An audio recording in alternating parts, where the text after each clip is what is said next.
10 other ways to say you're mad in English without saying you're mad. But I think in order for us to talk about ways to say we're mad, we actually have to talk about some things that make us mad. On the community tab, I asked you what makes you mad, and you told me.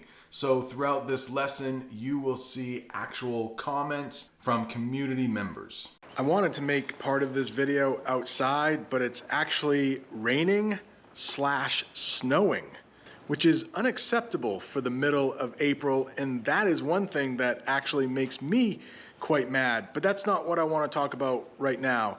What I want to talk about is how mad is used differently in the United States and in England. And I want to thank Marcelo for pointing that out. In the United States, when we use mad, we also mean angry. In British English, when you hear mad, that means a problem with the mind, and a synonym for that would be crazy or mentally unstable. For the rest of this video, when I say mad, I actually mean angry. I want to do this list as a countdown. So let's start with the top 10 things that make us mad and ways to express how we are mad in English. And when we start with 10, it'll be things that aren't that bad, but then we'll build up to number 1. That's the stuff that really makes us mad. Number 10. Now this first one, I am often guilty of doing because I play the drums, but I know something that makes a lot of people mad is when someone taps their foot or taps their hand a lot. We might say this gets your blood boiling. It might irritate you. It might bug you. It might bother you. I know often there are people who I work with, and when I am in meetings, they get a little bothered because I often tap my feet or tap my hands. The weather is clearing up, so I thought, let's go outside and do some of these because it's so much more exciting than my boring room downstairs. Jillian wanted to know what made me mad. Oh, don't worry. You'll find out in this list. But first, I need to get my car washed. Getting my car washed does not make me angry or mad. It actually feels good to have a clean car.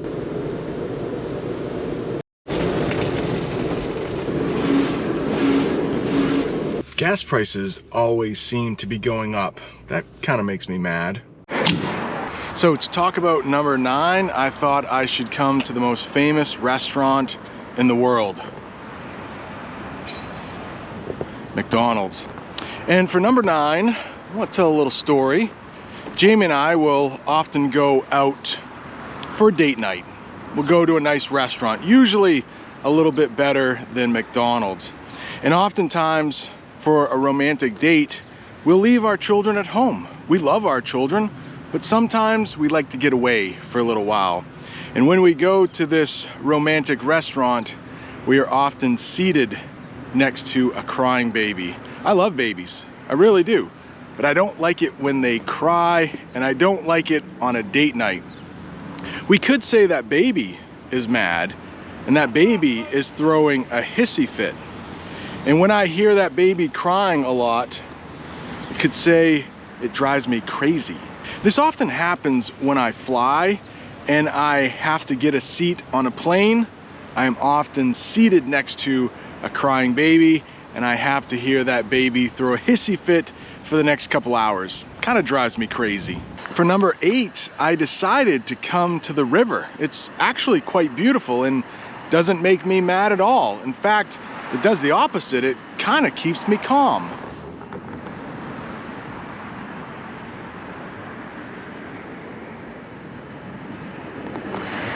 You know what ticks me off? When people leave their trash in nature, just like Dr. Luke from Poland said. I don't like it when, yuck, people leave their trash all around. It's actually not a trash can, but I guess it's better than being on the ground. There are people who work for the city, and they will probably come pick that up, but that's actually a place that plants will go into when it gets a little nicer out.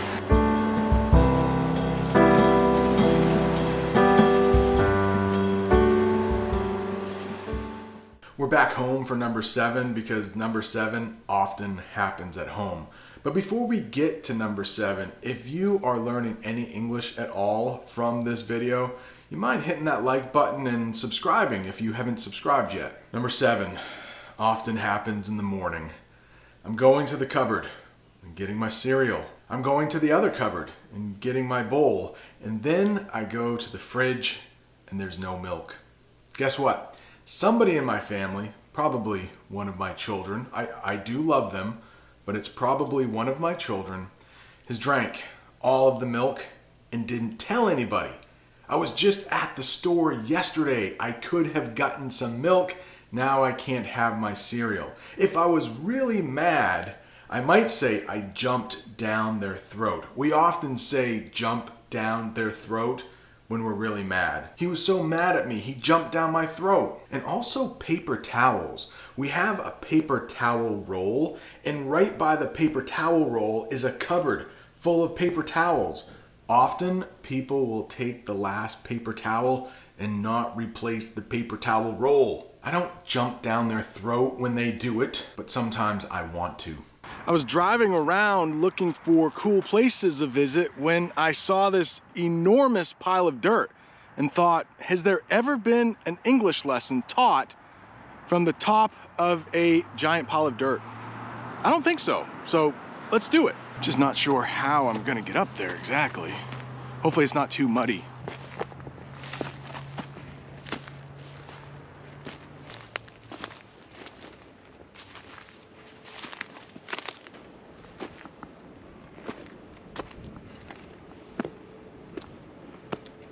We made it. Giant pile of dirt. We're on top of it. Number 6, atop this dirt pile, I hit the roof when one of my friends is telling me about an episode and they spoil the ending. Sometimes it's a TV series you've watched for the whole season, and then a friend is telling you about it and then they spoil the whole thing, and they don't even let you know that there's a spoiler alert. I don't know about you, but I hit the roof when that happens to me. Just because it's so fun, let's do number 5 from up here too. I don't like it when my internet goes out. I pay a lot of money each month, and then sometimes for no reason, my internet will go out. Maybe I'm trying to upload an English lesson for you, and then suddenly the internet will just stop. I can't upload anything. I can't watch any of my TV shows. And when that happens, sometimes I flip out. Another way to say you're really mad is you flip out. I guess I don't really flip out, but it's frustrating when the internet goes out. All right, let's see if I can get down this pile of dirt and a little bit of trash without hurting myself. Gotta stay away from the mud. Down safely. If I would have fallen and gotten all muddy, I probably would have flipped out, but it would be worth it to deliver a really good English lesson to you. Number 4, and for number 4, I am in some lot on the side of the street to talk about another thing that I hate. I should have waited for the big mountain of dirt. I don't think it's gonna get any better than the mountain of dirt, but there is a lot of heavy equipment in this lot that I'm in to talk about number 4. And what really makes me fly off the handle, another way to say you're mad, is at night when I'm all cozy in my bed. It's the middle of the night, and then I get the urge to go to the bathroom. And so I get up out of my bed, go into the bathroom, do my business, and then I come back, but it's still all dark, and I stub my toe in the dark, and it really hurts, and I want to fly off the handle, but my wife is sleeping beside me, so I have to be quiet as a motorcycle goes by. I have to be quiet, and I'm in pain, but I have to be quiet. It really makes me fly off the handle. I wanted to do number 3 in there, but it's a little wet. I should do it anyways, right? Here we go, number 3. Has there ever been an English lesson inside this bucket? I don't think so. Number 3, when I'm in a hurry and people are walking slowly in front of me. Let's say I'm at the grocery store and I'm in a hurry. I always get stuck behind the slowest person. It really makes me want to blow a fuse. That was kind of hurting my knees, but you could say blow a fuse, blow a gasket, blow up. Those are all other ways to say you're really mad. But doesn't it always happen that way? When you're in the biggest hurry, you get behind the slowest people. Number 2, I'm going to do from my car because it involves driving. And Yelena and Athanasios, hope I said your name correctly, Ethan and Sita all know what I'm talking about. It's a lot like the slow people when you're in a hurry and walking. This is traffic. And oftentimes when I'm in a hurry or I'm in a rush, I don't want to speed. I do the speed limit, but it seems that people are always going slow. You hit every red light when you're in a hurry. And sometimes they're just traffic jams. I know Sita, who lives in Rio, has to deal with traffic all the time. I live in a small city, so I really don't have any traffic jams, is what we say in English. But a lot of times when we do have traffic jams, my notes say that number 2 is sometimes you lose it. That's another way to say you're really mad. Or here's a bonus one. Be careful with this one. But when you're mad at somebody, you could say you want to tear them a new one. And that means like their butt and they have a crack.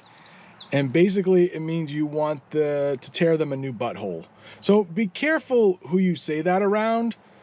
There's no swearing involved. I know a lot of people swear when they're angry. So you're not involving swearing here, but some people might find it a little bit rude. But hey, so what? You're mad at them, right?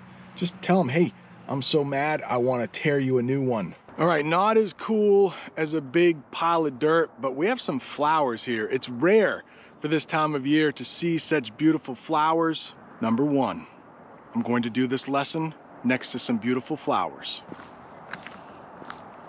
Okay, beautiful flowers. Number 1, this sometimes just makes me want to go ballistic. Another way to say that you're mad. And that is when people chew food with their mouth wide open. You can see everything they're eating. You can hear every smack. That really makes me want to go ballistic. And you know who else wants to go ballistic?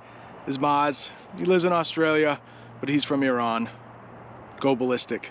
That's number 1. Chewing food loudly. Not fun. Maybe you're not done learning English. If you want more, check out that video I made about what Americans really mean when they say sorry. Thanks for watching. See you next time.